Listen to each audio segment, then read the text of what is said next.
Inspirasyon ang naging puhunan ng school paper advisor ng Campiño Elementary School ng si Ginoong Alan David Valdez sa pagkapanalo ng kanilang pampaaralang pahayagang kampo sa group contest ng katatapos na 33rd Regional School Press Conference sa Olongapo City. Kapag inspirado ka, nagugustuhan mo yung ginagawa mo at siyempre pag nagugustuhan mo yung ginagawa mo, pinagbubutihan mo at nagiging maganda yung kinalalabasan ng trabaho. At sa pagiging inspirado ni Ginoong Valdez, hindi mawawala ang mga taong pinanghuhugutan niya ng inspirasyon.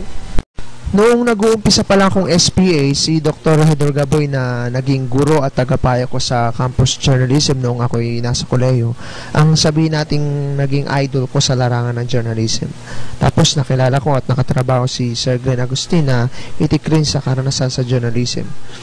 Nariyan din ang kabiyak ko na noon pa man ay humahakot na ng panalo sa individual at group contest. Sa mga kwento nila, siyempre na-inspire ako at naiisip ko sa sarili ko na sana maranasan ko rin yung mga achievements nila. At heto, unti-unti, nararanasan ko na.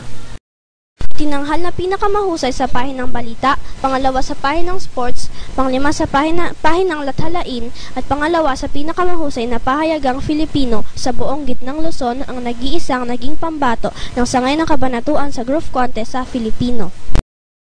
Bagamat ito ang kauna-unang pagkapanalo ng Campiño sa group contest, itinuturing ng malaking karangalan nito ni Ginoong Valdez at ng mga bumubuo sa Campiño Elementary School.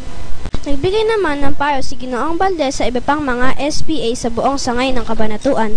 Anya, bagamat siya rin ay nabibigatan sa trabaho bilang SPA, ang pagkakaroon ng inspirasyon na maaaring tularan ang magpapagaan sa gawain ng SPA.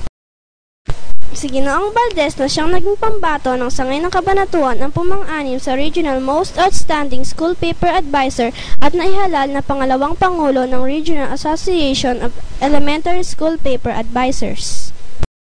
Ito si Christine Malang ng Campiño Elementary School nag-uulat para sa DepEd-R ng DWJJ Radio Vision.